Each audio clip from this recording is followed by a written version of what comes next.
how do you be a millionaire? That's not that tough. You'll never grow wealth if you're strapped with debt. I know people that make $700,000 a year and they're desperate for cash. Because they spend everything they have, but they have no net worth. There's nothing there. But the moment that income stops, they're broke.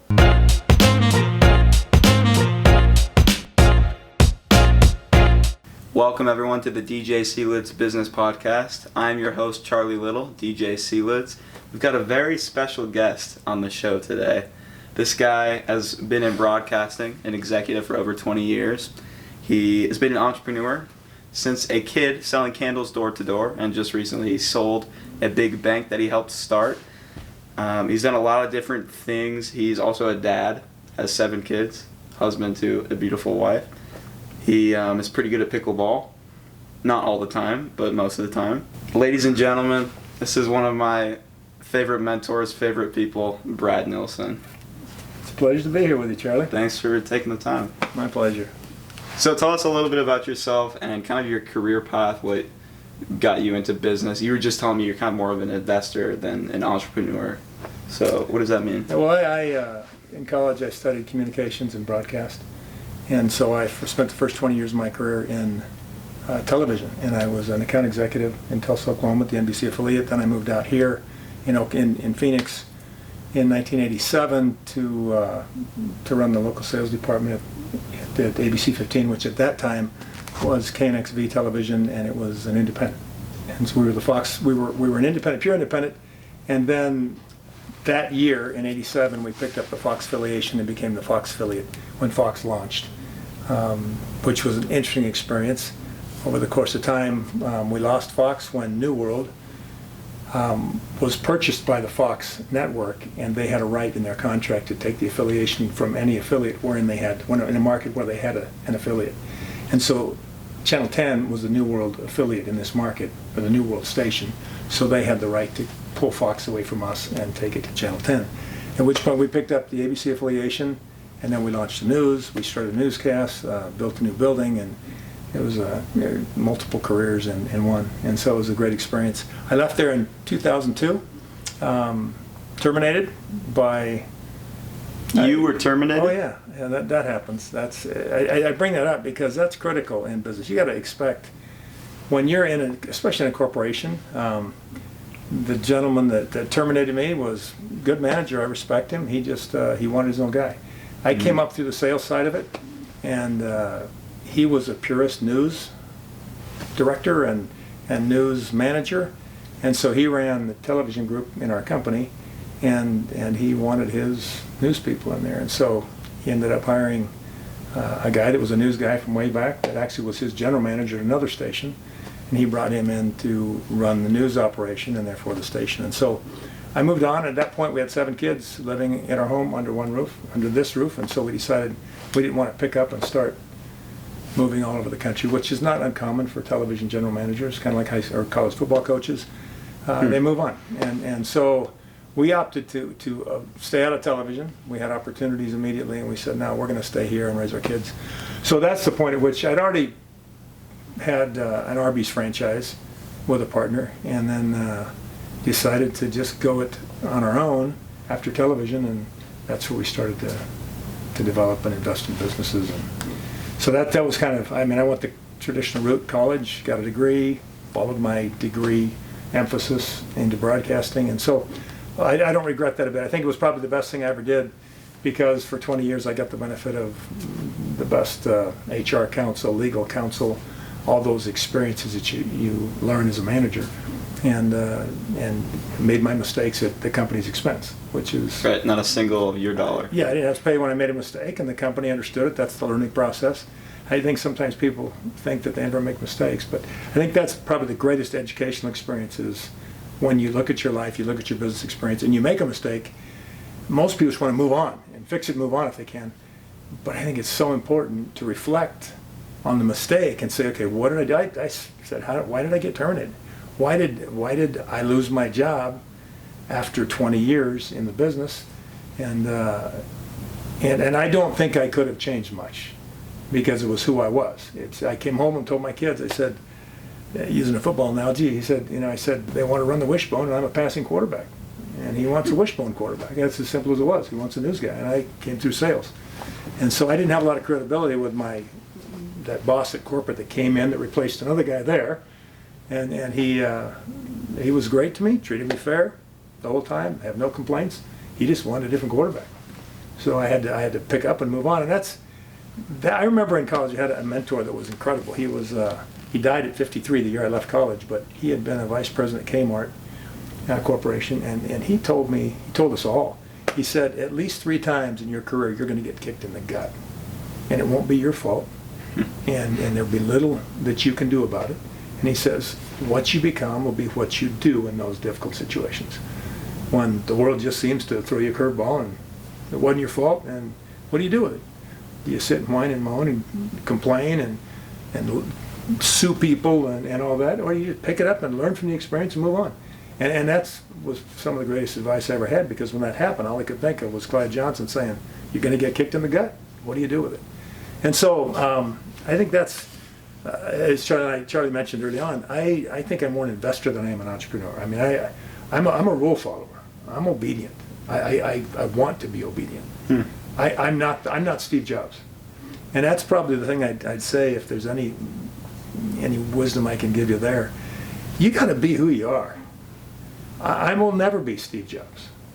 In fact, if you look at Steve Jobs or some of these great, incredible leaders that have created wonderful things that have impacted the whole world, many of them, their lives are a mess. They've been divorced multiple times. They've been bankrupt. They've done all kinds of things. And because they are so focused and so single-minded, they're incredible in their accomplishments. But I don't want that kind of life. I don't want money to that extent. We have 7 kids, and I love my life, and I love my wife, and I love my kids and my grandkids. So I'm not willing to trade all those things to be a Steve Jobs. But the reality is, I'm not Steve Jobs. I don't have the abilities he has. I don't have the single focus. So I think that's important. I think you got to be who you are. Now, you can enhance who you are, and you can improve upon yourself, and you can gain an education, and you can set goals to step into areas that are uncomfortable for you. And I think that's really important, to grow yourself and move out of your comfort zone. But I'm not Steve Jobs. I don't want to be Steve Jobs. And I think that's really important.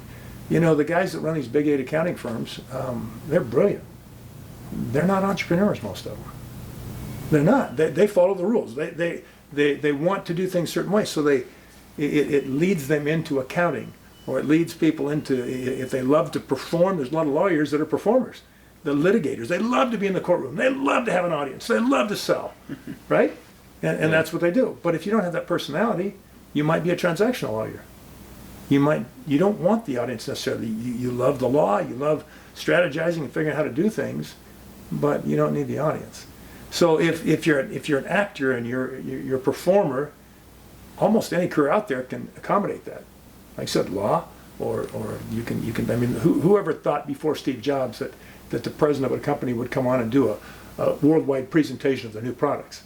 He's a performer. That's what he wants to do. So I think if you figure out what your strengths are and what your attributes are that help you be successful, you can develop them in any area. So I just think that's important, to know who you are, figure out who you are and what you like to do, and then push yourself to be better and expand and learn and grow. But don't be disappointed if you admire someone and you don't have those characteristics. Yeah. Learn from them and then be yourself. It's just all about self-awareness, right? Yeah, and if you use your strengths, in most cases, you can make money with your strengths. I think that's kind of what we're talking about, entrepreneurship, making money, successful businesses. You can make money doing almost anything if you're honest and you're ethical and you work hard at it. If people need the product or service, you can make money doing it if you do it well.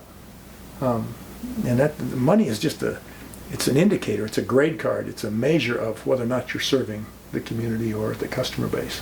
And you're offering something of value that they're willing to pay for because they can acquire it from you cheaper than they can produce it or buy it from somewhere else. I don't mean cheap, it doesn't have to be inexpensive, but the quality of what you give them is worth them parting with their money for.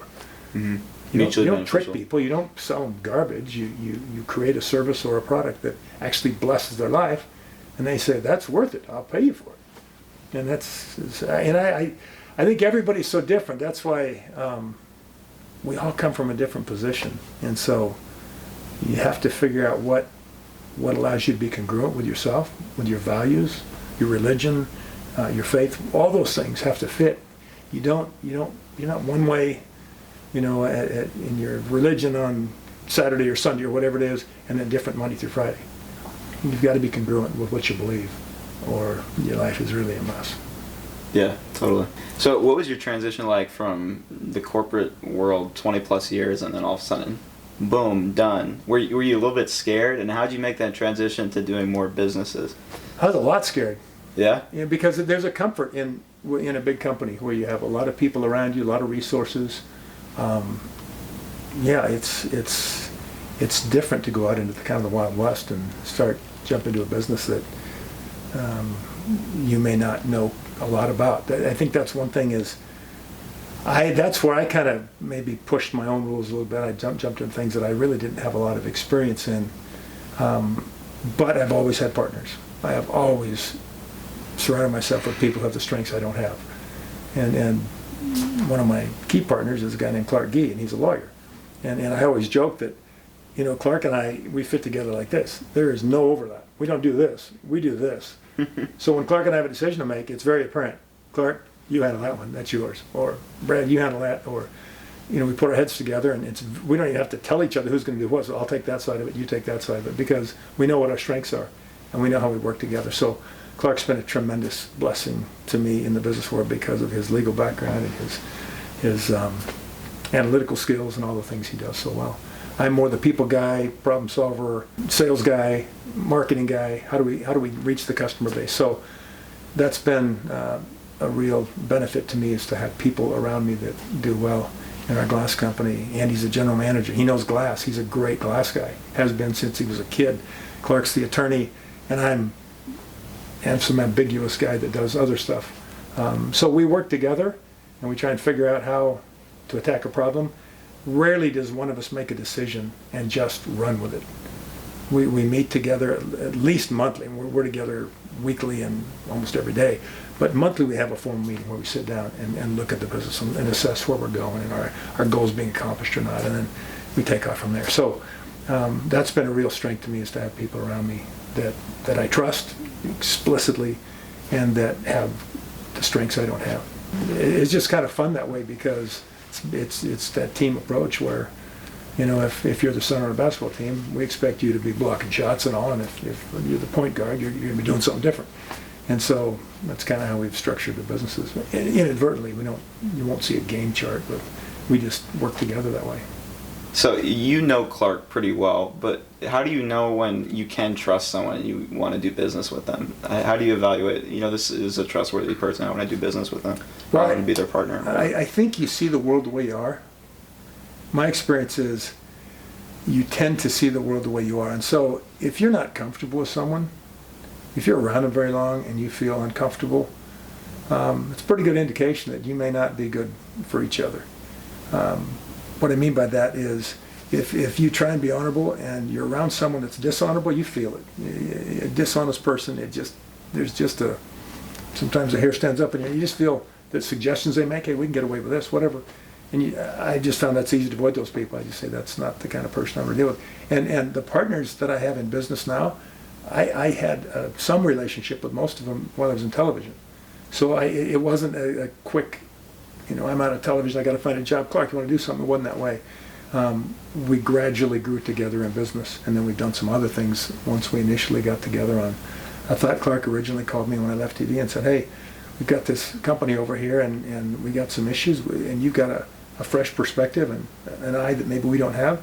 Would you be interested in coming in and spending a little time and just kicking around? And I did. And it was really insightful to me, and I think some of the things that I saw that seemed very apparent to me made sense when I suggested them and said, well, why are we doing it this way, or why are we doing it that way? And that's how that evolved, and eventually they said, would you like to buy some stock and be a part of the company? And that's how that evolved, and then Clark and I have done some other things. We started an internet business that was not successful. There's a lot of stops and starts in business, but I think critical is some people, like a Steve Jobs, seem to be, they run it. They just do what they want to do, and everybody listens and takes orders, and I don't think most businesses are like that. And I think the ones that are, in many cases, don't become apples. They struggle because you've got one individual's wisdom, and that's it. And they dominate, and they make every decision. And there's people usually all around them that go, "There's an opportunity right there. Let's take it," and they shut them down. So I found that there's great. I mean, you've got to be strong enough to say no to your partners and to say I disagree with that. But you've also got to listen to them, because if you get the right team together, I mean, there really is a lot more than the sum of the parts when you start dialoguing, putting ideas together. And when you talked about how to have a successful business, that's like exactly what Dave Timmerman said, which is what? Like just honest, trustworthy, work hard to make sure people want to buy it, like that kind of thing. Well, I mean, and that is, but a lot of it has to do with what you believe. I mean, there's a lot of guys out there that make money, that are successful in business, that are criminals. They're just crooks. Yeah. They don't pay their taxes, they cheat on everything, they take cash under the table, and if, I mean, that's not right. It's wrong, in my opinion, but they make money. So if you look at them and say, that guy makes a lot of money. Yeah, so do bank robbers till they get caught. So I think you have to look at what's important to you. And that's why business should not be a separation from your values. And that's, I know we talked yesterday about the businesses or what's important, or how do you know when to get into a business. And in my case, I think that the single greatest thing there is just to be prepared when the opportunity comes. And that includes capital. You got to have money. So I'm a saver, and I have been. And when we were in television, I think we saved over 30% of our gross income for years. Wow. So when my job ended in television, I didn't have to take that first job. When they said, "Hey, you interested?" No, I didn't have to do that. I said, "I'm going to sort things out," and we had enough cash that we could live comfortably for a number of years if we needed to. I didn't want to waste it. I didn't want to live comfortably just spending money, but we had enough money that we got to make choices. And I think that's the critical thing about gaining an education, living your life so you don't close a lot of doors. When you start taking drugs, you start getting addicted to any substance, you're shutting doors. Opportunities close. So when you keep your doors open, that's why I think about education. I really didn't learn a lot about television in my college degree. I got a degree in communications, and it was focused on electronic media. I didn't learn anything about television. I mean, this much. But it expanded my horizon and got me the opportunity to step into that arena and be trained and be taught and have the experience. And most jobs today are a function of, you got to have the sheepskin, you got to have the degree. Now that's the traditional way. I mean, there's guys that run out and start their own businesses on the internet and do crazy stuff, and they've never, they dropped out of high school. The other thing I'd say is be careful of focusing on exceptions, because exceptions are outliers. They happen, those guys are there, but statistically it's not going to be you. Now, again, I'm conservative, and so I tell my kids, the thing to do, it's one thing to just run off and take a risk, and you point to a guy, that guy was successful, and he risked everything. Most guys that risk everything aren't successful. And so you prepare, you save some money, you have some capital, and then when the opportunity comes up, it's easier to judge the merit of a business if you have capital that you're spending, that you've saved, than if somebody, hey, we can give you a loan for $300,000, you can go buy that business. That sounds so fun and exciting, right? And you're using borrowed money, and it sounds easy. And next thing you know, your business has failed, you owe $450,000, and you got no way to pay it back. And so it follows you for years. And so it's important that you prepare yourself for the opportunities, from education, save money, don't spend anything you got. An old gentleman that was very successful told me once, he said, most people in America will never have $50,000 after taxes that they can do something with that won't upset their lifestyle if they lose it. He said, in fact, and that's proven. I mean, I think, what is the number now? It's over 50%, right around 50% of Americans pay no taxes, and it's because they have no income. And so if you can save $50,000, you can start a lot of businesses, you can invest, there's all kinds of things you can do. But I would tell you to avoid debt. Debt is just, it's a cancer that destroys a lot of, good opportunities. So, I mean, I'd go a bunch of different ways with this. I mean, most businesses have some debt, credit lines, whatever, to handle receivables, but if you're swamped in debt, most businesses don't do well if they're carrying an excessive amount of debt. In fact, in the recession in 7, 8, and 9, the business that didn't have debt, our business didn't have debt, we went from 90-something people at the glass company, down to 20 or 30, we didn't go out of business because we didn't have debt. Mm-hmm. Our revenue diminished. We had to let people go because we didn't have the work. We didn't go out of business. We didn't lose everything we had. We just shrunk, and then when the opportunity was right, we actually merged with another little company that was in a similar situation to us. We took Andy as our general manager, and we started to grow. We're back to 90-something people. But had we had debt, like most companies, we'd have been gone. We just wiped off the map. I mean, there were 54, 55 community banks in Arizona when we started our bank, and there's right around 10 now, because the recession wiped them out because they were too leveraged. They had too much dependent on the market staying good, and markets never stay good.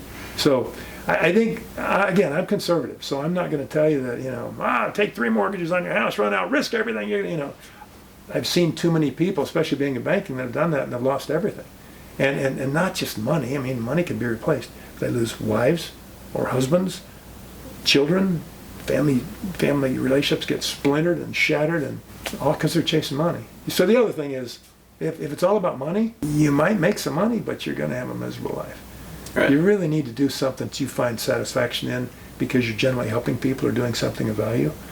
And if you're just chasing money, in fact, most guys that chase money aren't successful because they're just chasing money. They're not focused on the customer. They're focused, and so then they step into unethical traps because they're either going to lose it, they're up against the wall, they've stretched it, they've spent way too much money, borrowed too much money, and they have to appear successful, and so they do things that are unethical, dishonest, and they end up, in trouble, or at the very least their conscience destroys them because they know they're crooks. So, I mean, my story, if you want to talk, is I'm a rule follower, but I try and learn the rules that bring success. It's not hard. You said, how do you be a millionaire? That's not that tough. But you can't do it tomorrow. Yeah. I mean, the average guy with the average American income, $63,000 or $58,000, whatever it is now, if you save 15% of your gross income from the time you start working, you'll be a millionaire. Just run the numbers. Doesn't matter. If you figure 8 to 10%, in the market, if you put it in basic S&P 500, an index fund, you'll be a millionaire. That's not hard. But most people spend everything they have and more. And I mean, I'm just hearing these stories now. People 65, 68, 70, they're working at Walmart as a greeter. Nothing wrong with that, but that wasn't what they planned to be doing. They're eating cat food. They're trying to survive. And they're living on a meager Social Security because they spent everything they had. And they borrowed, and they're still paying off a mortgage. Yeah, and so when you say rule follower, I think you also mean self-disciplined, right? You're paying yourself, you're saving. Oh yeah, that's my money. Yeah. See, people think when they save money that they're depriving themselves. And what happens is when you start saving money and you just do it for a few years, you turn in, we have $35,000 in savings. We have 50, we have 100. And all of a sudden you go, well, I could go buy that new Tesla, but I don't want to. I value what I've earned and saved more than a Tesla. And if I buy a Tesla, it's going to be a used one that somebody else has taken the big hit on. But that's me. I mean, I'm not advocating that, but I know this: the people who borrow money on cars, that's a middle class problem. Rich people don't borrow money on cars, Right. and most of them don't buy new cars. They can, but they don't. They buy it used in cash. Middle class people lease cars, which is the worst financial move you can make. A lease typically, I think I just read a deal. Lease, all the when you consider the way, because you're renting the car, they don't have to disclose this because it's not technically a loan, it's a lease, but it's 14.2% across all the different makes. That's the average interest you pay on the lease, and you turn it in. If people look around and realize the only way to generate wealth is to have some money that you can do something with, and your biggest wealth generator is your income. So if you're spending 110% of what you earn because you're borrowing and you're leasing and you will never have anything. And then if you find a business and you want to buy it, it's a good opportunity, you can't do it because nobody's going to lend you money when you can't manage your money. So I mean, that's why I'm a rule follower, but I've tried to study what people that make money do and how they invest and what they do. And the number one thing that I've seen that all successful people do is they learn to save. They live within their income or below their income. They save. And so back to that comment about preparation, how do you know when it's right to buy a business? Just the simple fact that I've saved this money and I worked hard for it, and I deprived myself, if you will, from what I could have purchased, and now I have the money, and this business is going to cost me $100,000, and I have $100,000. Am I willing to risk? Does that really look like the business I want to be in? No. But the flip side of that is, yes. And I don't have to go into debt. Here's the money, and now I can go. And I don't have that burden of debt hanging over me, which is much easier to be successful in business when you don't have debt. So that's my approach. I'm not the guy that, throws the dart at the board and hopes I hit it big, because that's a wish, that's a hope. But you can be a millionaire. You can be successful. It's not hard. It's very easy. It really is. If you're employable and you have a marketable skill, you can be employed and you can save money. And along the way, if you make some good, I've lost money in investments, but it was money I could afford to lose. I remember the first time I invested in something that was really exciting, and it was kind of that, this could be big. I took $5,000, I think it was $5,000 or $6,000. Is this the covered parking? Yeah. And it sounded like a great idea. But what's so funny is to hear the stories of how these things fail. And this was a typical one. I'll just tell you real quick. It was guys that I knew, I trusted from church. Not just because they went to my church, but I knew them, and they were good men with good attitudes and work ethics. But they started this company in Arizona of covered parking in public spaces, grocery stores, malls, that kind of thing. And it sounded great. And they had a coin-operated operation where they had everything machined, and the things went in the ground that would actually pop up, and you couldn't back out if you didn't pay your bill. And so it was electronic, so you put a credit card in and paid $1 an hour, whatever the case was. And we ran the numbers, and if you have 10,000 parking spots, what this could generate in summertime. And they took little polls and said to people, if you had this option, would you pay $1 an hour to park at the mall to shop in the summertime in Arizona? Absolutely, absolutely. And so it looked all really good on paper. And I took money that I'd worked hard to save. We were just here for a few years. We were a young couple, and I put that money in there. And the way it failed is that they did everything but talk to the retailers because they didn't want to give away the secret. Oh, right. And when they went to talk to retailers, the retailers said, well, will this be exclusive to me, to my mall, or to my grocery chain? Well, no, the numbers were run on all the malls and all the grocery chains. And they said, well, then forget it, because it's only an advantage to me until you sell the guy next to me and he can build. Then it's an expense because everybody has to have it to compete. Yeah. And they didn't collude. They recognized, said, if you sell it to somebody and they do it, I'll do it. But I'm not going to do it because I can't have an exclusive. It won't be just me. It won't force people into my mall because every other mall will have it. So we don't want it. And it went belly up. But had I just had somebody walked into me and said, hey, we got this idea and we can loan you we got a bank that'll loan you $5,000 or 10 for your investment, whatever. Just sign here. You're employed. It's easy. A lot of people do that. And I invested hard-earned money at it and I lost it. So that was, I remember that. I still remember that. The excitement and also the burn. When you have your own money, you treat investments differently. You treat purchases differently. Right now, I've got one of my nephews just called me and said, hey, Uncle Brad, I got an opportunity to buy a yogurt shop. And I said, really? So, and he's a good kid, but he hasn't had a lot of experience in business. And so he's asking me, and I said, this is great, Rich. I said, get me the financials, let's look at it. And so he's meeting with the guy tomorrow. From what I initially could see on this, I just said, ask him to just take the numbers, look at the rent. And he just had three numbers. He had gross revenue, he had the rent, and he had, what was the other number? And he had one other number. And I said, take those numbers. And I said, in fast food, in the quick serve restaurants, typically 30-30-10. 30% payroll, 30% product, and 30% rent and your physical facilities, right? And 10% profit. That's around a rule of thumb for quick serve restaurants. I said, look at your rent. Your rent's $5,600. That's $70,000 a year. They're grossing $254. You run that and take 30% of each of those categories. There's not much money there left. And based on what he's asking for this franchise, it's not a franchise actually, just for the standalone restaurant, I said, are you willing to give up your job to earn maybe 10, 20 grand? If everything's one, he's not lying to you. And so I said, go get the financials, look at this, ask him these questions, then let's look at the financials and see. But it's so easy to just get caught up in something. It sounds interesting or fun or romantic. But if you look a little deeper and say, okay, let me look into retail. And I told him that's 14 hours a day, 365 days a year. And when you're dealing with quick serve, you're dealing with, because we have an Arby's, we have Dairy Queen. When you're dealing with that, you're dealing with typically young kids, first jobs. Now in Arizona, minimum wage is $12, which really changes the dynamic in a restaurant.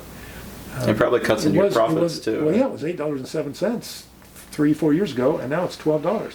That's a huge increase. And so prices go up, but even then it's difficult. So, but if you realize that you're running retail, that's why I don't have any restaurants here in Arizona or in Phoenix, because I said I'm not going to be the guy to go cover a shift for the guy at the grill. I can't. I don't have that flexibility. I've got other things I'm committed to. So you realize that that's 12, 14 hours a day if you're running your own shop, and it's just all kinds of things like that. So if you're using your own money that you've worked hard for, you tend to evaluate a little bit more thorough. Now you can evaluate yourself to death, and you can analyze it to the point that you never buy anything. Mm-hmm. But if you've saved money and you have a respect for money, you will tend to be a little more wise when you invest your money. And it's better to go slow than fast. I mean, you'll always hear these exceptions. Oh, I know a guy that did this and did that.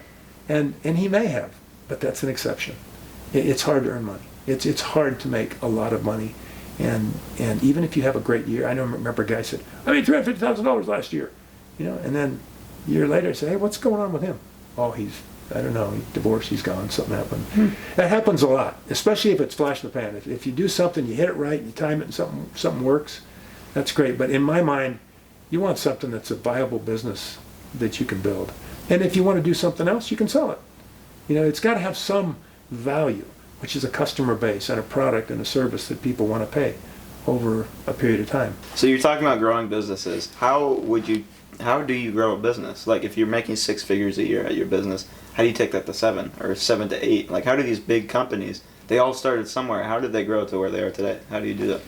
Well, it depends on the business. But if you're like with our Dairy Queen, if we wanted to grow, there's a couple of things we could do, but the quickest way to do that, once you know the business and know how to run it and know how to make it profitable and know how to manage internally, and you have people you trust, you just go buy others or build others, because then you know the business. That's why franchises have done well, because they have a system in place that works. Right. That's the E-myth we talked about. Yeah. There's a system, and that's why people buy franchises, because there's marketing, there's product, somebody's developing the product. I don't have to worry about developing the next Blizzard flavor, they're doing it. And so that's why you buy a franchise. That's why you pay a franchise fee every month, but there's a real benefit to that.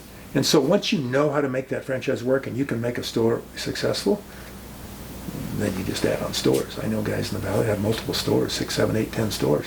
That's a real good business. Mm-hmm. But one guy really can't effectively manage 8 or 10 stores. So you've got people around you that you trust. Many of those in that business you've hired off, out of high school or whatever, and you've trained them, and they prove to be reliable, they prove to be honorable, you can trust them, you value, they're smarter than heck, and then you make a regional manager. Or you move that guy initially to the next store, let him run it, prove himself out, and then you pull him in, you buy a few more, and then he oversees. You build good people, but you always want to hire better than you are. You want to hire the best people you can hire.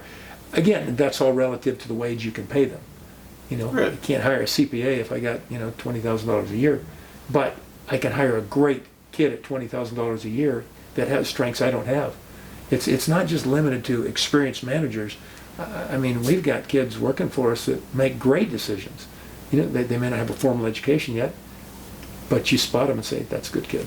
And what happens in most cases, we had one that was our manager, and then Coke came along, our own provider of our Coke products came along and took him to Coke, because they recognized it too. But, the point is, there's good people with an education, without an education, and you just take the ones depending on what your needs are and what their interests are and what their skill sets are, and then you help grow them and build them. Many of those move on, and you're happy about it. You're excited because you helped them get another step up. But if you have the capacity and you want to grow a business, you take those people and you promote them within. You give them opportunity, you give them incentives, you let them share in the success. And that's how you grow. So on a fast food, that's one way to do it. In another business, in our glass business, we've looked at it and we've said, we could grow this business. Well, and we have grown it. It's a big business.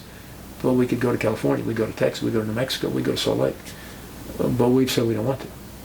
Because what that means is doubling and tripling and quadrupling the size and the buildings and the headache and the fleet of trucks and all that stuff. You can do it. And so it's a function of what you want to do. And so the key, once you find a successful business and you form it and you know how to run it and you've got good people running it, then you say, do we want to take the next step? Do we want to expand? Do we want to just buy that business across town or in another state and expand there? And so it's, in my mind, that's really not a decision that's hard. It just opportunities present themselves. If you've got a successful business, you'll always have people knocking on your door. Some of them are trying to exploit you or take advantage of you, but there's opportunities out there. And so you say, do we want to do that? Do we want to merge with this company? Do we want to take this product? We just did that at the glass company. We added a door division.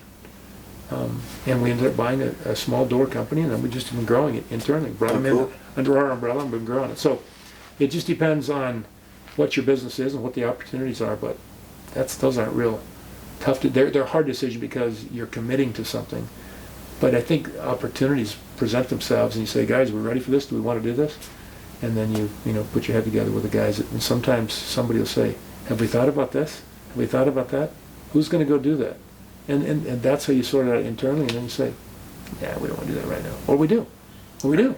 Hey, I got a son coming up. I've got daughters. These guys are all interested in the business. Let's do it. So I think those things, you talk a multinational, I've not been in those discussions about whether we go to Europe and set up 300 operations. So, but I think in most cases, you can move fast if you want to, but I think you got to watch your debt. And most companies, I've seen a lot of companies in television, we had a lot of advertisers. They did very well, and then they expanded too fast. And they had 35 retail stores around, the valley, and next thing you know, they're out of business because they leveraged everything. And then there's a little downturn in the business. People quit buying beds, people quit buying for a period of time, and they can't afford that.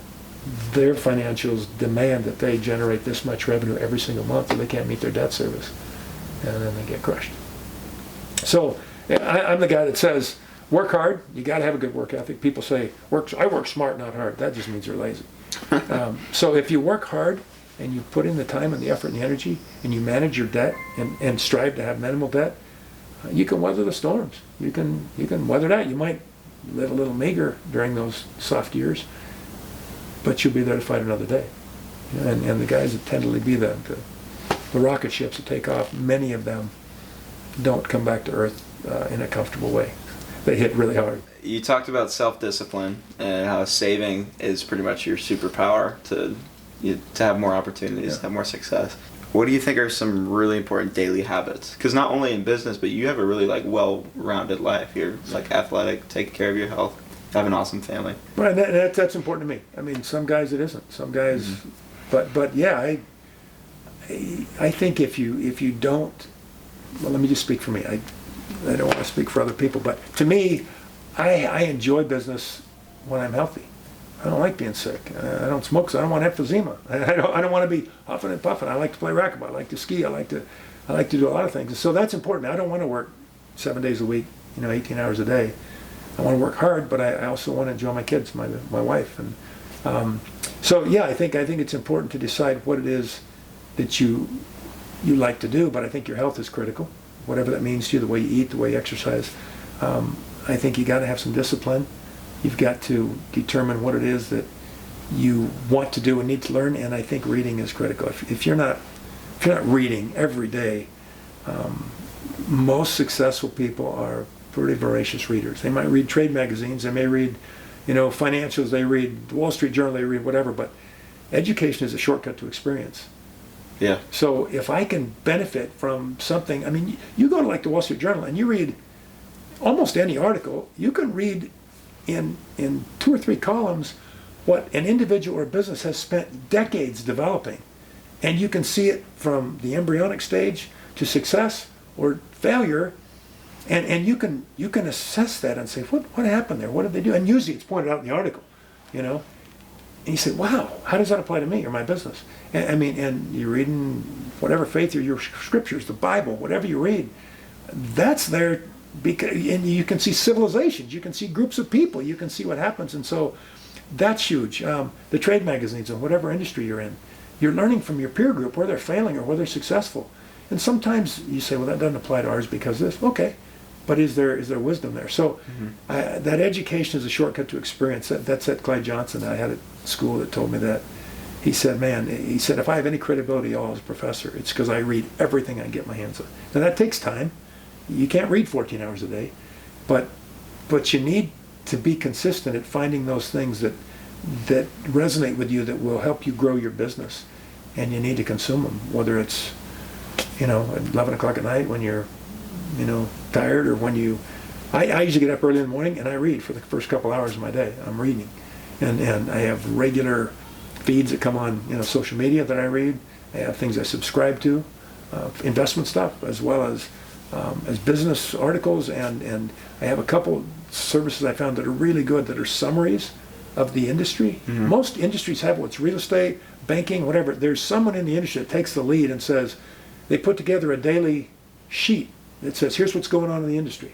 It may be the trade magazine itself, or it may be an individual player in the business that makes a name for themselves as being the source of everything that's going on, kind of the gossip, the rag sheet. But it's accurate. And I've got a number of those that come in. And it takes, most of them are one page, and I can scan those and find out what's going on in the world, what's going on in economics, what's going on with the Fed, what's going on in banking. And so I just feel like, and a lot of times, in fact, it's frustrating me because I think I can do this reading today in 40 minutes. And next thing I know, I've read something that says, I got to research that. So then I jump to Google and I start reading, and next thing, but I come away and I say, wow, I didn't know that. And now I know more about it. And so, I mean, if you're not reading, you're missing a huge opportunity, because there's so much out there, and which is the flip side. If you're just allowing social media control your life, and you're just gravitating to whatever pops on your screen, you're in trouble. So, and I'm a copy machine. I'm not original in most things. Everything I do, I've stolen from somebody. Charles Schwab, the great steel magnate, apparently had some consultants coming in that he had hired to give them some direction of their business, take a look, and the story goes that there was a junior consultant or an apprentice that was coming along with the high-powered guy, and Schwab was sitting around with him talking. The other guy was doing something. He said, so what do you think? And he said, yeah, somehow they got in conversation, and the kid said, one thing I would encourage you, Mr. Schwab, is at the end of every day, before you go home, prioritize your day the next day and put down the 3 top things that you want to accomplish tomorrow, in order, 1, 2, 3. And when you come in the next day, you start on 1, and you work, and you'll get interruptions, you get phone calls, people walk in, but the moment your time is yours again, go back to number 1. Don't go 3, don't go 2, get 1. When 1's done, go to 2. As interruptions come, fine, go back to 2. And just prioritize and make sure you do the most important things during the day that have to be done. And he said, what do I owe you for that? And the kid allegedly said, why don't you use it for a few months and let me know. But this was back in the 30s or something. And apparently that the story goes that 3 months later, this junior consultant got a check from Charles Schwab for $25,000. Back then, that was a lot of money. It's a lot of money today. And apparently the note said something like, I can't even, this is so valuable to me, and how it's blessed me. And so I personally am a list maker. Mm-hmm. I have my list because I want to focus, because it's so easy to get distracted. And so I usually try and determine what are the 2 or 3 things tomorrow that I have to get done. So I jump up and I get my reading done. And I'm usually, I love reading, but I'm going, I want to get to my day. Right. But I've disciplined myself to read what I'm going to read. I have, whether I have my time where I spiritual, otherwise read scriptures, whatever, but then I read my business stuff. But I'm raring to go, and so I usually walk in and I'm going. I know what I'm hitting. And then that really has been a great thing, because it's so easy. I see people that waste, most people are watching multiple hours a day of television. Or on their phones, right? Well, and now social media is so intrusive. It's in everything we do, and I'm guilty too. Not guilty of social media. I don't spend a lot of time there, but texts, phone calls, emails all day long. And it's there. I don't even have to go back to the office. Wherever I am, I'm clearing emails. So I've gotten real good at unsubscribing, and I just unsubscribe constantly. Yeah. Because whatever you do, somebody's got your email and they pass it on, sell it to somebody. But if you don't do that, you end up spending a great part of your productive day sorting through rubbish. And so I think it's just, you decide what you want to be, and then you set out and you be there. If you want to hike, a great mountain, you start walking. Yeah, you can take a helicopter, but that's not the goal if you're walking and you want to take the trail. So you start walking, you put a foot in front of the other, and you go with some preparation, some food, some water, and you're prepared for the weather, and you're going to get there. That's why I said being a millionaire is, you just have to start saving and live within your means, and then begin as you're comfortable investing. The other thing I'd tell you is, don't invest in things you don't know something about. It's really risky. And there's more ways to lose than there are to gain. There's so many ways to lose. So how do you become a millionaire? $1 at a time. And the other thing is that can be really deceptive, because if you ever heard that little story that guy stands up and says, work for me for a month, I'll give you $1,000 a day, or I'll give you a penny a day, the first thing we'll double it. You tell me what you want to do. Most people say, well, give me the money, I'll take 30 grand. But if you take a penny and double it, Yeah. day two it's $2, then 4 cents, then 8 cents, then 16 cents, and 32, and 61, 128. What does it become, millions? It becomes millions and millions by 30, it's at 31, 32, whatever.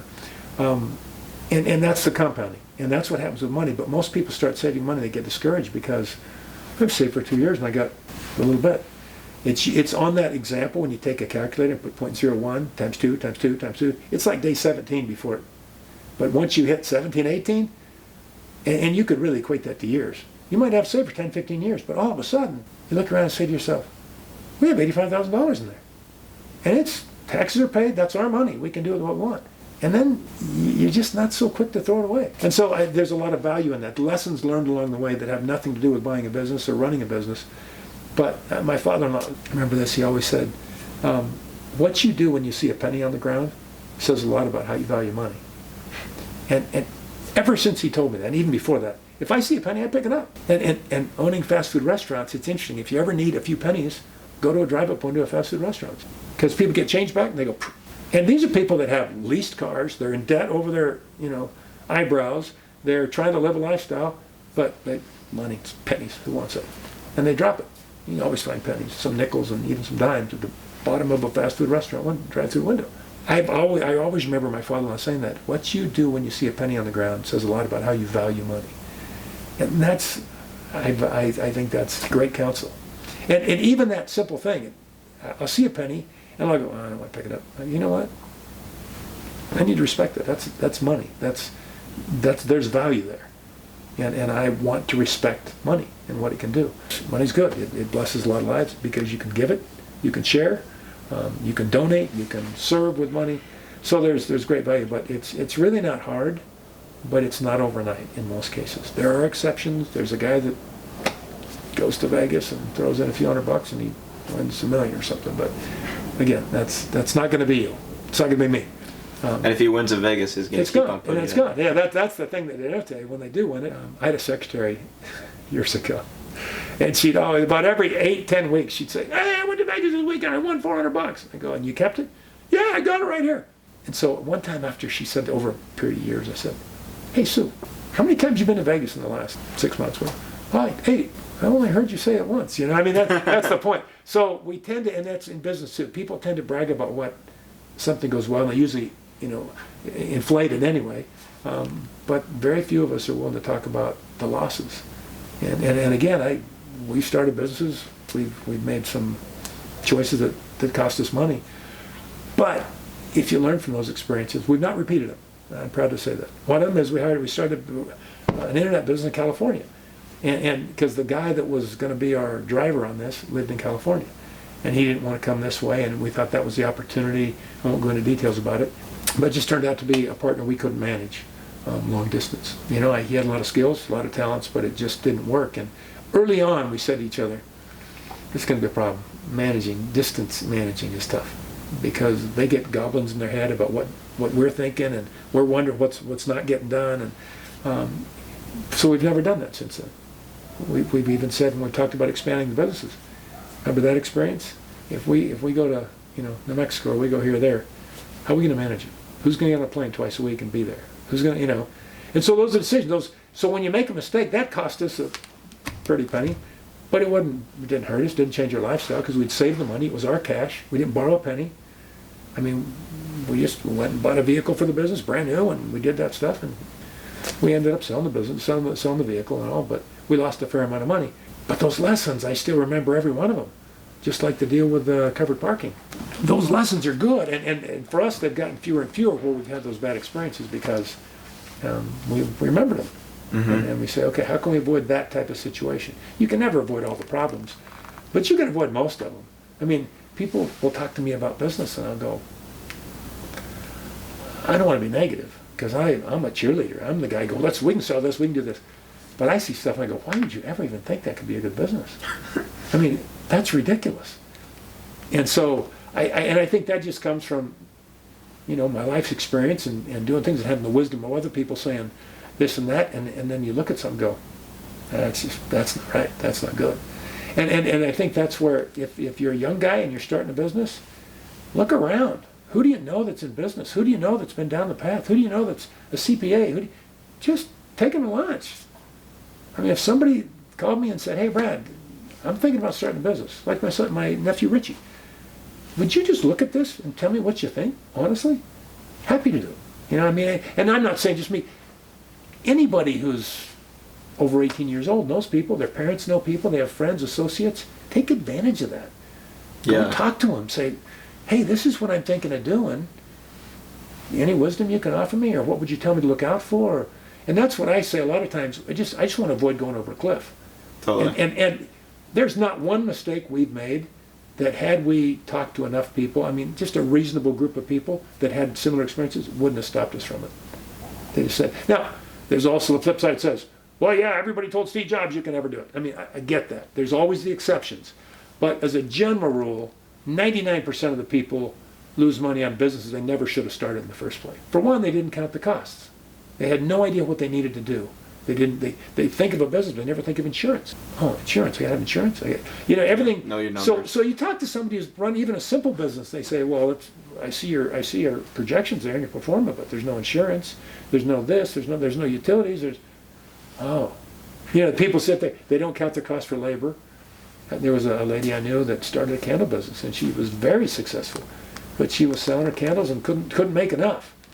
And when her business was looked at, she was selling her candles for $5. It was costing about $13 a candle to make. She had no idea.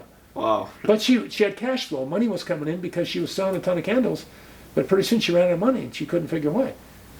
But for every candle she sold, she was losing $8. And that should never have happened. Yeah. That's just counting the cost. But she never included her own labor. She was working around the clock, killing herself, and she thought she had a business, but she didn't. So if you talk to someone who's been in business and say, hey, this is what I'm thinking of doing, can you warn me? Can you help me? What does it look like? I've thought of everything. Just that simple effort will yield you great returns, because people say, well, that looks good, but have you thought about this? No. Okay, run it again, see if it still works. There's so much available to us today. And with Google, I mean, you can go on the internet and you can answer all kinds of questions. But so I think there's great opportunity. And there's, 85% of the products we use in the next 20 years haven't even been developed yet? And the opportunities in America are incredible. But you can afford to make mistakes, or if you can't afford to make mistakes, you can't afford to make too many. Because the only thing that keeps you from being a business is money. You have to have capital. Mm-hmm. You have to. You might go out and convince somebody to loan you money, and it might work. But generally, if you're going to be successful, you've got to have capital. And you've got to be able to project what your capital needs are before you jump into business. For instance, in our glass business, we figure that if you're going to grow the business by $100, we need $200 in additional capital to fund that $100 of growth. You say, how can that be? If I go sell $1 million, we got $1 million we didn't have. That's right. But of that, I've got to have $500,000 to go buy the material. And the moment I purchase that material from one of the big suppliers, I got usually 30 days to pay it. But the guy that we're going to build it for isn't going to pay it until he's living in it. Yeah. So I may have to carry. I mean, we have the same issue, 30, 60 days. But what happens is you have to float money. And then if it rains and we don't get installed, they're not going to pay for it until they have progression along the way. So progress payments. So the point is, you can't just go out and do $1 million of business and not have a couple million to support that. I got to pay people, I got to pay labor, I got to pay payroll, I got to do all these things before I can collect that million. And if I'm running with a 20% gross margin, that means I'm going to spend $750,000 in many cases before I get the million in. Mm-hmm. So how am I going to pay that? So retained earnings. It was what you just saying live with. Well, I'm saying not just retained earnings. That's profits that you choose to keep and you can grow out of. Uh-huh. But you can't just go out and say, hey, we just got a $300,000 contract. You're not capable of doing the business. You can't do it. I can't do it because I've got to go buy $150,000. I just got a $300,000 order. I got to buy $150,000 material today.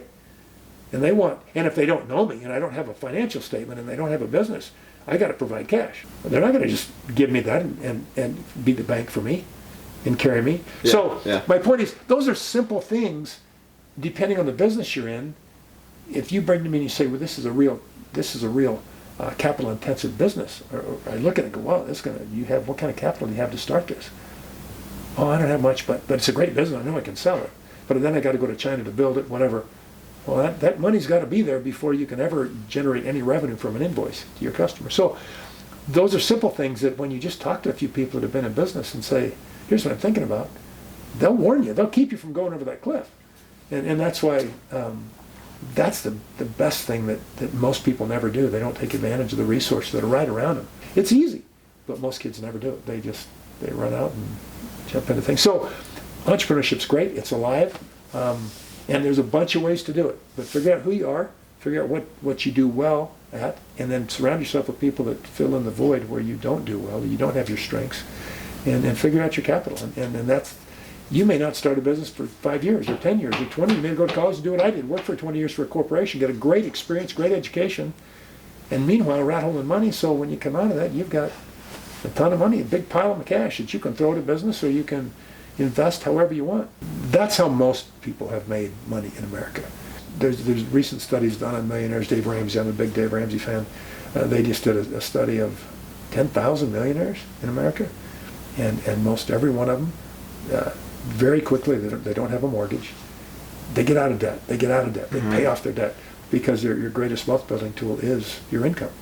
And so they pay off their debt. They don't go buy new cars typically, and that doesn't change when they become multimillionaires, because those habits are habits that will serve you well all through your life. People don't save, start a business, become wealthy, and then just start flying first class and doing stupid things. They just don't do it, because very quickly that money will be gone. Money has a way of fleeting very quickly if you don't manage it. And so, but the basics for anybody is save money, work. You got to work. You got to have an income, and you save that, and you stay out of debt. And then when opportunities come, you can recognize them, and you can be more wise about going into them. And something you said that kind of excited me, I guess, is when you're talking about saving money. It's like everyone wants your money. It's gonna be hard to run out of opportunities when you've actually saved the money and you have it totally paid for. Oh, yeah. You're gonna have investments that you're gonna be able to make. Oh, there's so many investments, and many of them aren't great. But when you've saved the money and it's your money, you'll look at those investments totally differently than if you're going to go borrow money, put it on a credit card. And debt, whether you do it in wisdom or you do it in desperation, it's still debt, and it's still a burden, and you still have to pay it off. And you will never get beyond, you'll never grow wealth if you're strapped with debt. I know people that make $700,000 a year, and they're desperate for cash. Because they spend everything they have. They live in a gated community. They drive big, huge BMW 735, 740s. They take trips, and it's very important to them to show that country club, group that they're wealthy, but they have no net worth. There's nothing there. And the moment that income stops, and they work hard, good business, but the moment that income stops, they're broke. And in fact, they're broke sooner, because when the income stops, they've got all this money they've already spent that they're depending on the income to pay, and then they're in desperate shape. And so you talked about reading and learning from other people's mistakes, which is a big game changer, so you don't have to make them all yourself. Yeah. Like, go ahead and go do stuff and learn from your mistakes and try to minimize them, but learn from other people's too. And then you're also kind of starting to talk about networking, which is, I think, huge. I think that's another good habit. That's part of the reason, that's the whole main reason I started this podcast, because I started talking to people. I was learning so much, and I was like, well, other people need to hear this too. Right. And like you said, when you talk to someone, they always know someone else. So even if you're not maybe learning something from someone directly, they're going to be able to help you out. Oh yeah, and the good jobs are rarely had on ZipRecruiter. All those. The good jobs, that's not where they are. There's some decent jobs there, but the good jobs are usually word of mouth. Yeah. In the industry, pick it, broadcasting. You don't generally look for a general manager job posted. They know who the next general manager is going to be at this TV station long before the opportunity presents itself.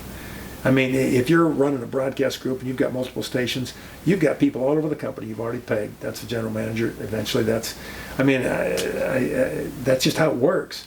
And so the real plum jobs are based on people knowing who you are, or people saying. I would get calls, people say, hey, who's good in your market that we can steal away to run the station, in another market?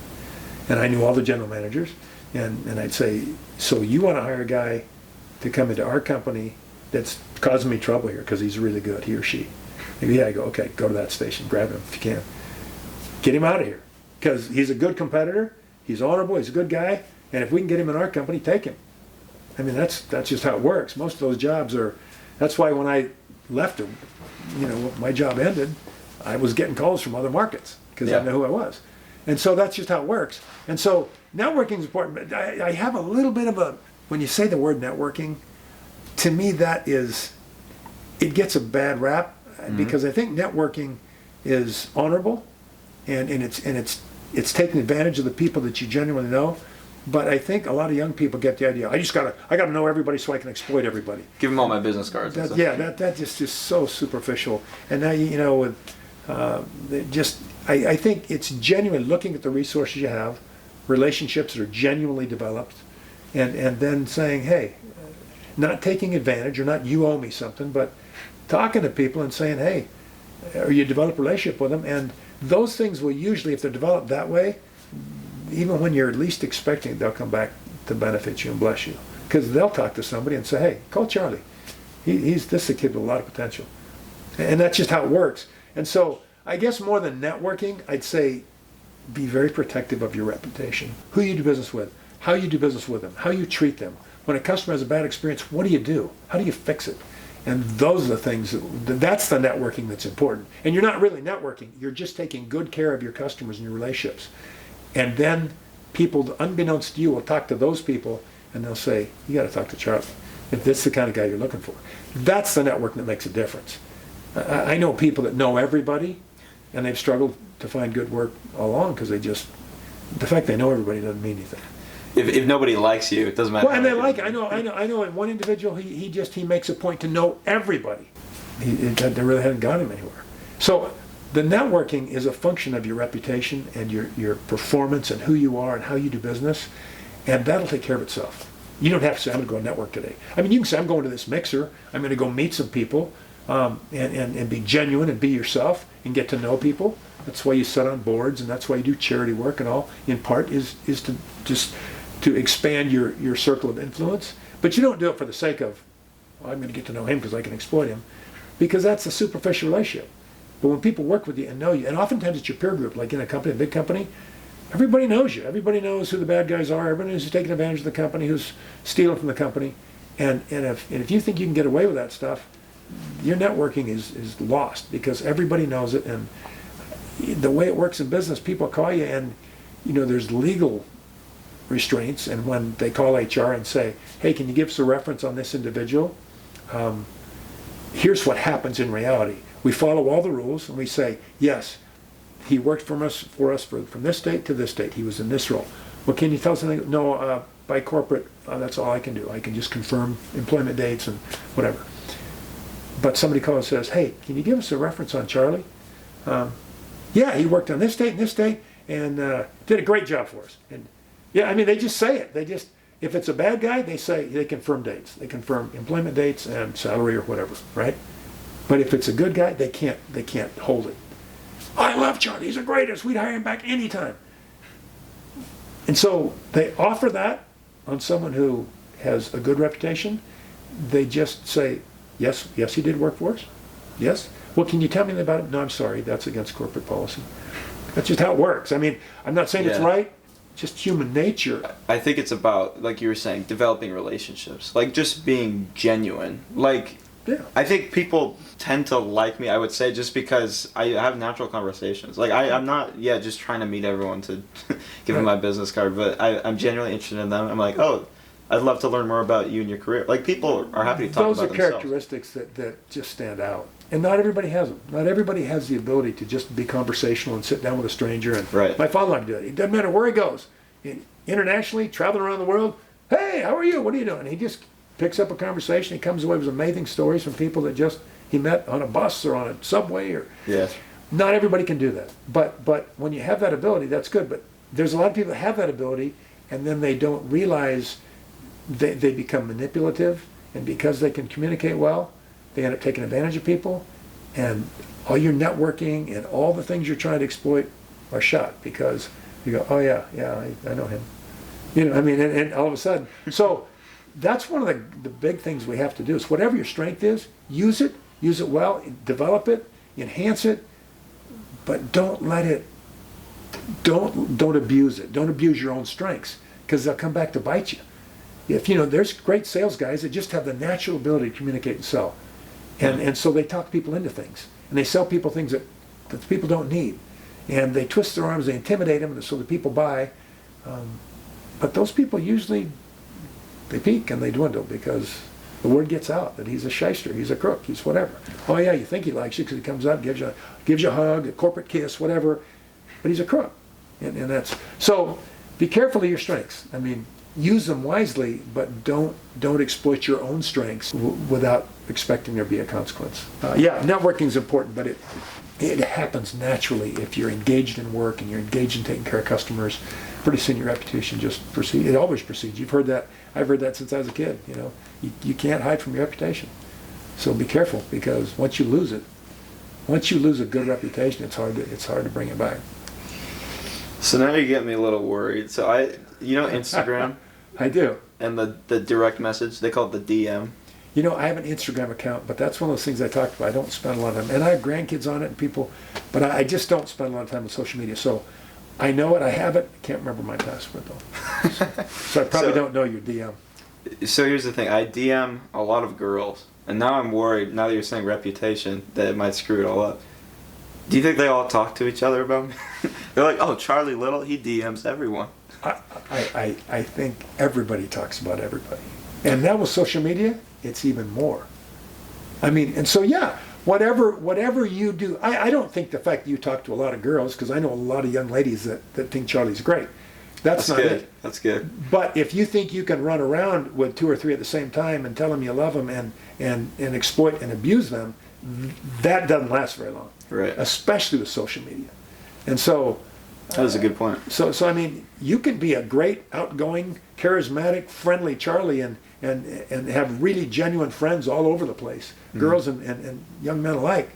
But if you think you can do that without whatever they're perceiving getting around, you're deceiving yourself.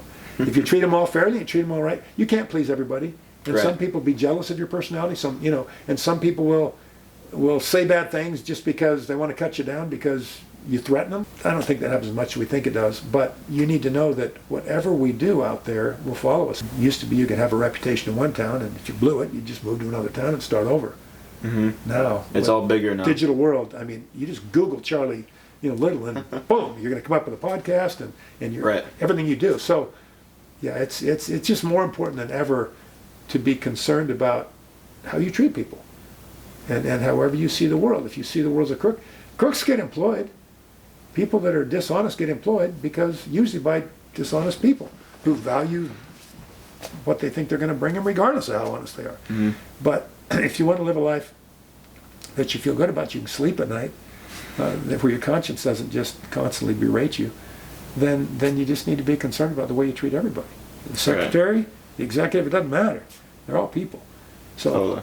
You're making me think bigger. I think a lot of people, they want to be a millionaire in a year, in 2 years, and it's just not going to happen. And it's not like it's all about the money, like you're saying. Sometimes reputation, if you've actually spent the time to treat people right, that's gonna benefit you greatly in the long run. And if it does, if it gets you a great job or gets you promoted, that's fine. But if you don't save some of that money, you'll never have wealth.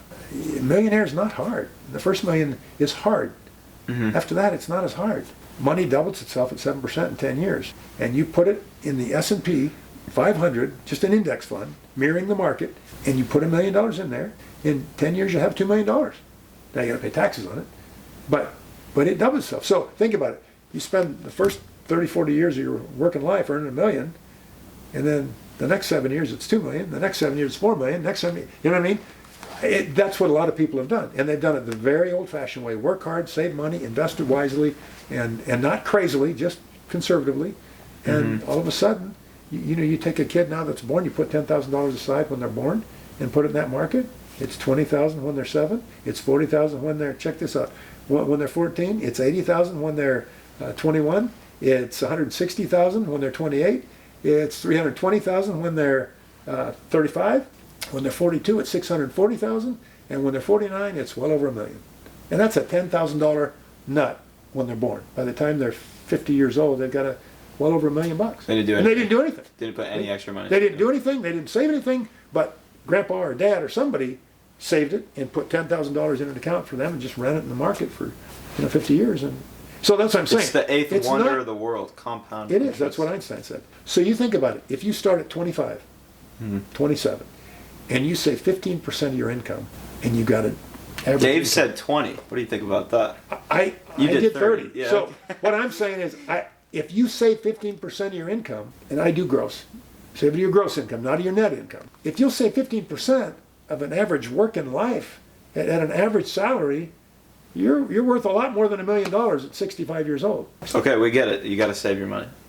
I mean, huge. It's huge. Yeah. And okay. so, yeah, I've been redundant. But that's awesome to know that's it. That's how you become rich. Okay, so one other thing I wanted to know is you've been involved in a lot of different businesses. Are you ever doing it because you see an opportunity and you think it'd be fun and enjoyable? Or are you mainly just doing it, hey, this is a good opportunity, I see a lot of ROI, these are good skills I have? Oh, no.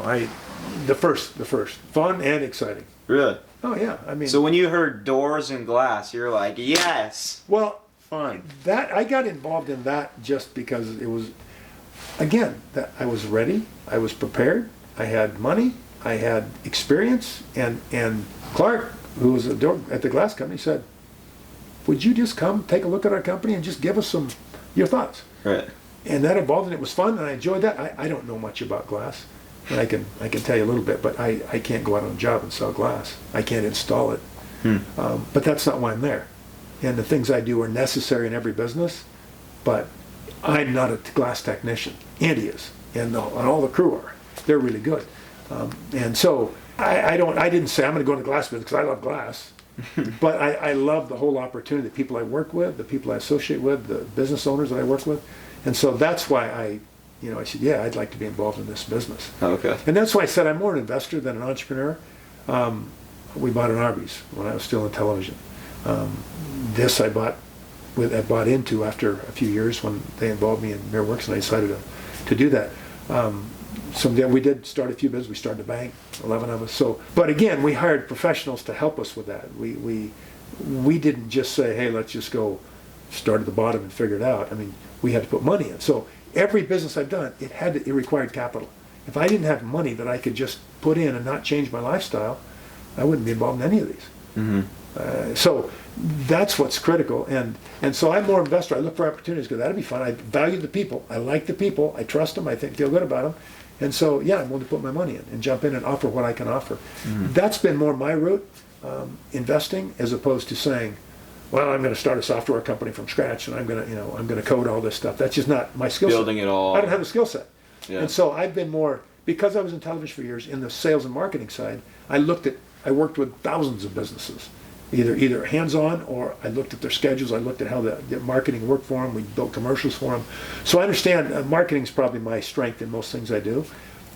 And so when I see businesses, I look at them and say, can this be marketed? How are they marketing it? Have they marketed it well? Does it make money? And then I can say, yeah, I can contribute here.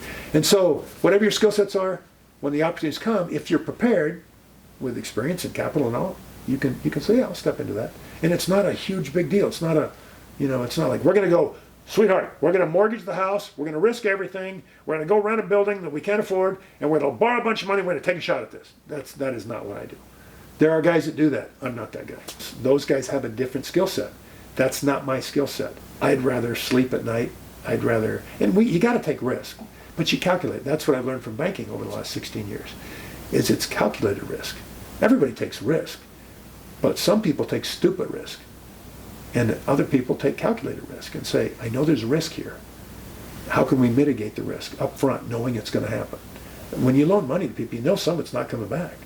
Bad things happen. People die. They get in car wrecks. Things happen. They can't pay their bills. And we loaned them $150,000.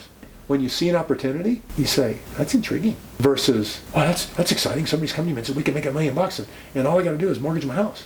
That's just a whole different mindset. Versus, yeah, I like that. How much you need?